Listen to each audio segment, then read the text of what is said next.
नमस्कार दोस्तों, स्वागत है आप सबका लर्न मोर चैनल पे। लेके आया हूँ आपके लिए एक्सेल बेसिक लेक्चर नंबर 2, जिसमें कुछ इंटरेस्टिंग और सीखने वाले हैं। एक्सेल का इंट्रोडक्शन तो हो चुका है पहले लेक्चर में। अगर वो वीडियो नहीं देखा तो इस वीडियो के आई बटन पे उसका लिंक डाल दिया है कि जिसमें एक्सेल का बेसिक इंट्रोडक्शन मैंने बताया। तो चलिए एक्सेल में सीख लें हमें सीट, रोज, कॉलम्स होते क्या है। अब आगे बढ़ते हैं एक्सेल के अंदर। यहाँ पे मैं पहले एक्सेल के अंदर कुछ शॉर्टकट कीज बताना चाहूँगा एक्सेल स्टार्ट करने के लिए और एक्सेल क्लोज करने के लिए। जी हाँ, आपको शॉर्टकट की के साथ एक्सेल क्लोज करना है। एक्सेल के अंदर कुछ शॉर्टकट की के साथ ऑपरेट करना आना चाहिए और शॉर्टकट की it is must. Actually fast work करना है, स्मार्ट वर्क करना है तो शॉर्टकट की तो आना चाहिए दोस्तों। तो चलिए मैं आपको बता दूं, यहाँ पे मैं एक्सेल स्टार्ट कर रहा हूँ कंप्यूटर स्क्रीन के ऊपर और उसके लिए मैं शॉर्टकट की यूज़ करूँगा। तो ये विंडो के ऊपर अगर मुझे एक्सेल स्टार्ट करना है यहाँ पे, तो मैं प्रेस करूंगा स्टार्ट और आर बटन, यानी कि स्टार्ट यानी कि विंडो की प्लस आर यानी कि रन कमांड के लिए होता है आर। तो यहाँ पे मैं स्टार्ट और आर प्रेस करूंगा तो रन कमांड आता है और रन कमांड के ऊपर यहाँ पे मैं लिखूंगा एक्सेल और उसके बाद मैं ओके बटन पे क्लिक करूंगा या एंटर बटन प्रेस करूंगा तो भी स्टार्ट हो जाएगा। तो यहाँ पे दिखाई दे रहा है एक्सेल यहाँ पे स्टार्ट हो रहा है। तो एक्सेल स्टार्ट करने के लिए मैंने बताया और एक्सेल क्लोज करने के लिए मैं आपको बताऊं, यहाँ पे पहले तो मैं ब्लैंक वर्कबुक लेना चाहूँगा। एक्सेल की फाइल अगर लेना है तो क्लोज अगर करना है यहाँ पे एक्सेल फाइल तो अल्ट F4 शॉर्टकट की है। अगर आप अल्ट F4 प्रेस करते तो भी यहाँ पे क्लोज हो जाता है। चलिए दोबारा स्टार्ट कर देता हूँ। तो यहाँ पे अल्ट F4 तो समझ में आया। साथ में मैं आपको बताऊँ अल्ट स्पेस और सी प्रेस करेंगे तो भी ये क्लोज हो जाता है। अल्ट स्पेस सी से यहाँ पे एक्सेल क्लोज कर सकते हैं। तो अगर एक्सेल की विंडो का अगर मिनिमाइज करना है आपको तो विंडोज और एम प्रेस कीजिए, मिनिमाइज हो जाता है। दोबारा ओपन कर लेता हूँ इसे, अल्ट टैब से मैं ओपन करूंगा इसे मिनिमाइज विंडो को। और विंडो को छोटी करना है, मतलब एक्सेल की जो स्क्रीन दिखाई दे रही है उसे छोटी करना है तो अल्ट स्पेस और आर प्रेस करेंगे तो विंडो रिस्टोर डाउन हो जाती है, मतलब विंडो छोटी हो जाएगी। और अल्ट स्पेस और एक्स प्रेस करेंगे तो ये मैक्सिमाइज हो जाएगी दोस्तों। तो ये छोटी छोटी शॉर्टकट की जो आपको पता रहनी चाहिए एक्सेल के अंदर। चलिए एक्सेल की शीट यहाँ पे दिखाई दे रही है आपको। मैं बताता हूँ आपको कि एक्सेल की फाइल को जूम कैसे करना है। तो पहले लेक्चर मैंने बता दिया है, अल्ट वी जेड ये शॉर्टकट की, उसके लिए विंडो आ जाता है, फिर आप जूमिंग जूम आउट कर सकते हैं। अब मैं यहाँ पे आपको बता, ऊपर जो टैब दिखाई दे रहे हैं आपको, होम, इंसर्ट वगैरह वगैरह, ये टैब को अगर एक्सेस करना है, इसके ऑप्शंस अगर एक्सेस करने हैं तो कीबोर्ड से कैसे एक्सेस करेंगे, ये तो सबका सवाल रहेगा क्योंकि वहाँ पे तो हम लोग माउस पॉइंटर लेके जाके क्लिक करते रहते हैं। तो यहाँ पे मैं आपको बताऊँ कि सिंपल है। जैसे आप अल्ट बटन प्रेस करोगे यहाँ पे आपको दिखाई देगा दोस्तों, होम के लिए एच हाईलाइट हो चुका है, इंसर्ट के लिए क्या है, ये अनहाईलाइट हो चुका है। ऐसे ही बाकी सभी टैब्स के लिए एक एक शॉर्टकट की यहाँ पे हाईलाइट हो चुकी है। तो ये सिंपल है, बहुत बहुत सिंपल है। बस अल्ट प्रेस करेंगे तो आपको दिखाई देगा वो टैब एक्सेस करने के लिए आपको वो शॉर्टकट की मिल जाती है। तो मैं आगे बताऊं आपको कि एच प्रेस कर दो। अभी एच प्रेस करने के बाद होम के अंदर के सभी ऑप्शंस की शॉर्टकट कीज यहाँ पे डिस्प्ले हो रही है।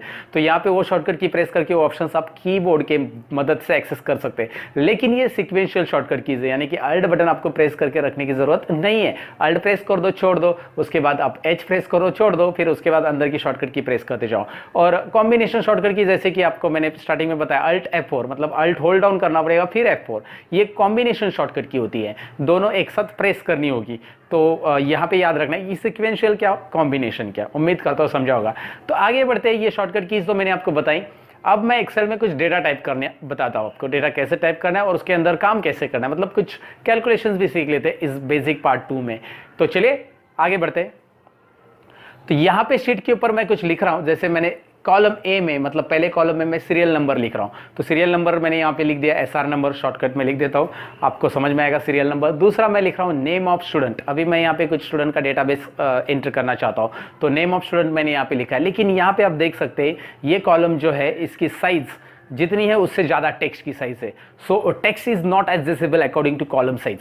तो कॉलम के साइज के हिसाब से टेक्स्ट वहाँ पे एडजस्ट हो रहा है कि टेक्स्ट बड़ा है, कॉलम छोटा है, तो कॉलम एडजस्ट नहीं हो रहा है या टेक्स्ट एडजस्ट नहीं हो रहा है। तो उसके लिए क्या करेंगे, टेक्स्ट की साइज कम करेंगे या कॉलम की साइज बढ़ाएंगे। तो कॉलम की साइज ही बढ़ाना अच्छा रहेगा क्योंकि टेक्स्ट की साइज कम की तो वहाँ पे दिखाई नहीं देगा आपको, फिर चश्मा लगाना पड़ेगा। ओके, तो इसके लिए ये काम करो, देखो कॉलम की साइज कैसे बढ़ाने, मैं अलग अलग वे से आपको बताता हूँ।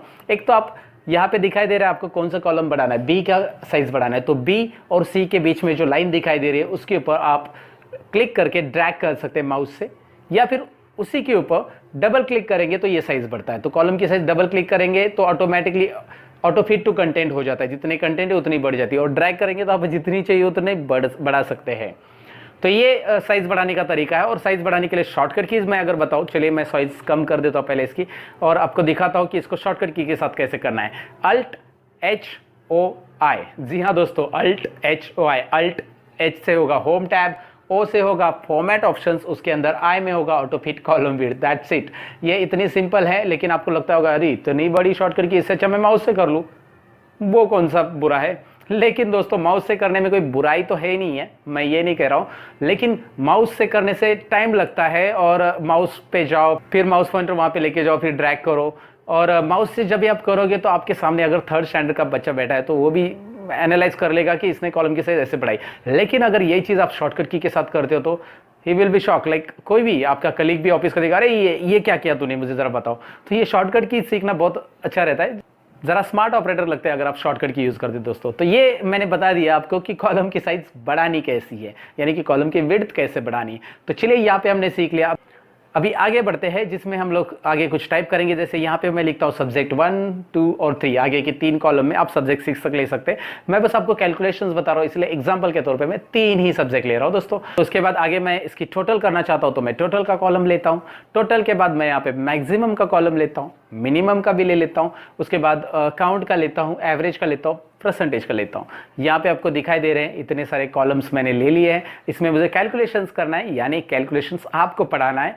जिनको बेसिक आता है वो वीडियो नहीं देख रहे होंगे तो अच्छा वो बोलेंगे यार ये तो क्या बेसिक चीज़ें मुझे आ रही है, लेकिन फिर भी मैं उनके लिए बता रहा हूँ जो एक्सेल बेसिक से सीखना चाहते हैं। तो इतने कॉलम लेने के बाद आपको दिखाई दे रहा है सभी कॉलम्स का, आप देखोगे सभी कॉलम्स में यहाँ पे टेक्स्ट की साइज़ कम है और यहाँ पे कॉलम की साइज़ ज़्यादा है। तो मैं अकॉर्डिंग टू कॉलम और टेक्स्ट दोनों एडजस्ट करना चाहता हूँ तो मैं कंट्रोल ए बटन प्रेस करूँगा। कंट्रोल ए का मीनिंग होता है सिलेक्ट ऑल दोस्तों, जी हाँ। यहाँ पे कंट्रोल ए प्रेस करने के बाद पूरा सिलेक्ट हो चुका है, आप देख सकते हैं। और उसके बाद आपको प्रेस करना क्या है, अल्ट एच ओ आई, यानी कि ऑटो फिट कॉलम विड्थ हो गया। सभी कॉलम्स ऑटो फिट हो गए, एक एक करके इंडिविजुअली माउस से करने की जरूरत नहीं। ये शॉर्टकट की क्या बेनिफिट होता है दोस्तों, आप समझ में आएगा आपको। तो चलिए आगे मैं बता देता हूँ कि अब सीरियल नंबर के अंदर हम लोग कुछ लिखते हैं। सीरियल नंबर के अंदर मैं लिखता हूँ यहाँ पे 1 2 3 4, ऐसे ऐसे तो बहुत टाइम जाएगा, अभी मुझे 100 सीरियल नंबर टाइप करने हैं। तो ये नहीं करना है, एक्सेल सीख रहे हैं भाई हम लोग, कोई कैलकुलेटर या कोई बेसिक मैन्युअली राइटिंग तो नहीं कर रहे एक एक नंबर लिखने के लिए। तो यहाँ पे इसे हटा देते हैं हम लोग। तो यहाँ पे मैं क्या करता हूँ, 1 लिख देता हूँ और 1 लिखने के बाद 1 के कॉर्नर पे माउस पॉइंटर लेके आ रहा हूँ। कॉर्नर पे यहाँ पे राइट साइड में एक छोटा सा प्लस आ रहा है, उस प्लस के ऊपर और एक प्लस आएगा जब आप कीबोर्ड से कंट्रोल बटन प्रेस करोगे। मतलब आपको दिखाई दे रहा है ये जो प्लस का होता है ये फिल हैंडल इसे बोलते हैं, और फिल हैंडल के ऊपर कंट्रोल बटन प्रेस करके अगर आप ड्रैग करते हो तो ये सीरियली फिल हो रहा है। वाह काफी अमेजिंग है, आप जितना चाहिए उतना ड्रैग कर सकते हैं इसको। फिलहाल मैं यहाँ पे 5 ही नंबर ले लेता हूँ।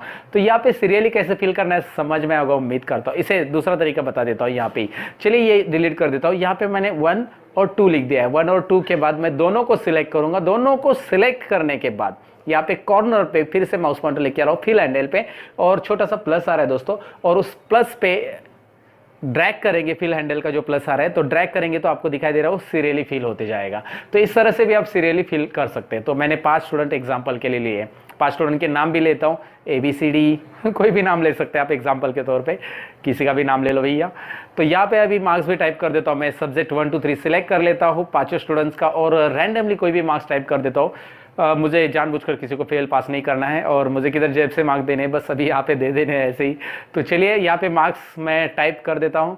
तो यहाँ पे दिखाई दे रहा है आपको ये मार्क्स टाइप करके हो चुके हैं। तो मैं अभी इसका टोटल करना चाहता हूँ दोस्तों, टोटल यानी कि इसका कैलकुलेशंस करेंगे। तो चलिए यहाँ पे मैं टोटल के अंदर कर्सर रख देता हूँ। आपको दिखाई दे रहा है सब्जेक्ट 1 2 3, C2 सेल में सब्जेक्ट 1 का पहला मार्क्स है, देन D2 में दूसरा, E2 में तीसरा। तो मैं इन तीनों की टोटल करना चाहता हूँ। तो मैं क्या करूँगा, is equal to C2 plus D2 plus E2, और उसके बाद आपको दिखाई दे रहा है ये फॉर्मूला आ चुका है यहाँ पे, और एंटर बटन प्रेस करूंगा। तो is equal to, every formula begins with is equal to, everybody knows that. तो इज इक्वल टू इसके लिए देना है। तो इसके बाद आपको दिखाई दे रहा है आंसर आ चुका है दोस्तों। लेकिन ये आंसर अगर ज्यादा सेल्स रहेंगे तो बहुत टाइम जाएगा, इसलिए एक्सेल ने पहले से एक फॉर्मूला में दिया है, उसको बोलते हैं function. So predefined formula in Excel is called function. तो ऐसा कौन सा फंक्शन है जिससे हम लोग ये ऑटोमेटिक कर सकते हैं। तो चलिए इसको इरेज कर देता हूं मैं, और यहाँ पे दिखाता हूं आपको। टोटल के अंदर कर्सर रखने के बाद अल्ट और इज इक्वल टू प्रेस कीजिए।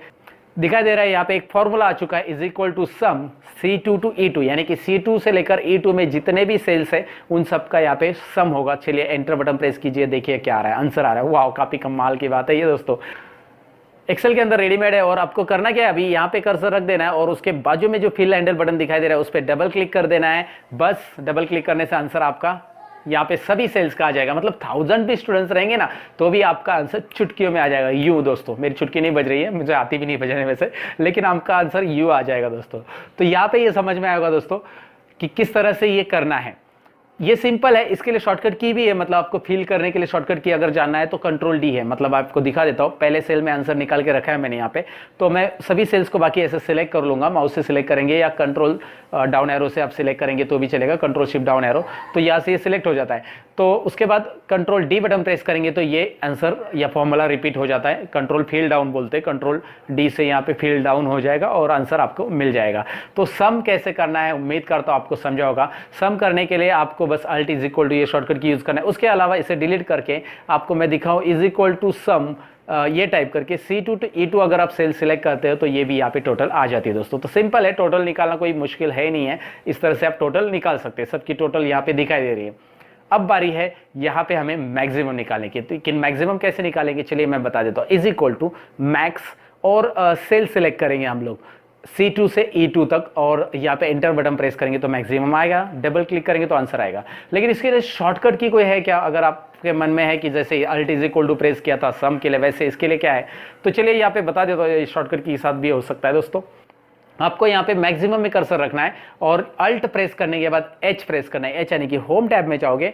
उसके बाद आपको जाना है यहाँ पे राइट कॉर्नर में, आप देख सकते हो होम टैब के अंदर ऑटो सम का ऑप्शन आ रहा है जिसमें यू करके शॉर्टकट की है, तो यू प्रेस करेंगे। यू शॉर्टकट की के बाद हम यहाँ पे देख सकते हैं मैक्सिमम के लिए एम आ रहा है, मिनिमम के लिए आई आ रहा है, एवरेज के लिए ए आ रहा है, काउंट के लिए सी आ रहा है, सबके लिए यहाँ पे शॉर्टकट की बन के आ रही है, मतलब शॉर्टकट की दिखाई दे रही है आपको। तो यहाँ पे आपको मैक्सिमम के लिए एम प्रेस करना है, एम प्रेस करते ही यहाँ पे मैक्सिमम नीचे सेल्स में आपको दिखाई देगा। लेकिन यहाँ पे सेल्स सिलेक्शन देखिए, उसने लेफ्ट साइड के सभी सेल्स में जितना नंबर है वो सब सिलेक्ट किया है, लेकिन हमें कौन सा चाहिए? C2 टू E2 चाहिए। तो चलिए C2 टू E2 सिलेक्ट कीजिए और एंटर प्रेस कीजिए, मैक्सिमम आ गया दोस्तों। तो वैसे ही अल्ट एच UI प्रेस कीजिए मिनिमम के लिए, तो मिनिमम भी यहाँ पे इस तरह से आ जाएगा दोस्तों, कोई डिफिकल्टी नहीं, बस C2 टू E2 सिलेक्ट करना मत भूलिए।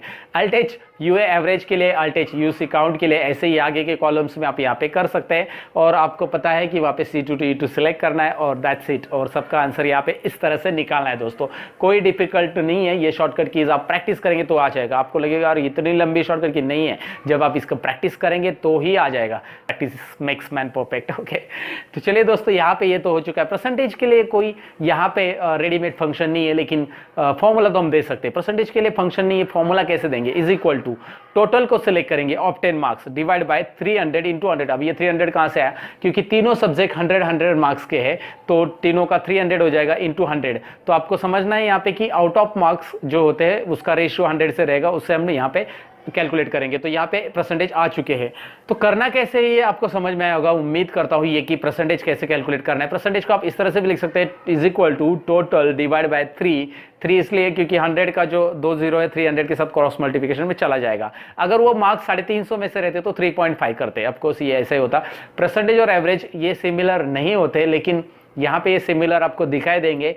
तो इसलिए दिखाई देंगे दोस्तों क्योंकि वहाँ पे 100 मार्क्स के तीनों भी सब्जेक्ट है। अगर कोई भी सब्जेक्ट 150 या 50 मार्क्स का रहता तो ये कभी सिमिलर नहीं रहते। लेकिन यहाँ पे एक बात नोटिस करो, परसेंटेज और एवरेज में दोनों भी डेसिमल प्लेसेस आपको दिखाई दे रहे हैं, जरा ऑड आ रहे हैं। तो दोनों का डेसिमल प्लेसेस सेट करने के लिए होम टैब में ऊपर डिक्रीज डेसिमल और इंक्रीज डेसिमल ऑप्शन है, उससे आप ये सेट कर सकते हैं दोस्तों। तो उम्मीद करता हूँ ये परसेंटेज कैसे कैलकुलेट करना है समझ में आया होगा आपको, और ये बेसिक फॉर्मूलाज भी समझ में आया होगा। मैंने एक प्रेजेंट करने की कोशिश की अच्छे वे से। तो चलिए लूंगा अभी आपसे अलविदा। आज की वीडियो में बस इतना ही था, लेकिन जाते जाते यही कहूँगा, अगर आप नए मेरे चैनल पे तो सब्सक्राइब जरूर कीजिए, बेल आइकॉन पे भी क्लिक कीजिए, मेरे वीडियो की नोटिफिकेशन आपको मिलती रहेगी, लाइक बटन पे क्लिक कीजिए। चलिए मिलते हैं अगले वीडियो के अंदर, सीखते रहो सिखाते रहो, बाय बाय।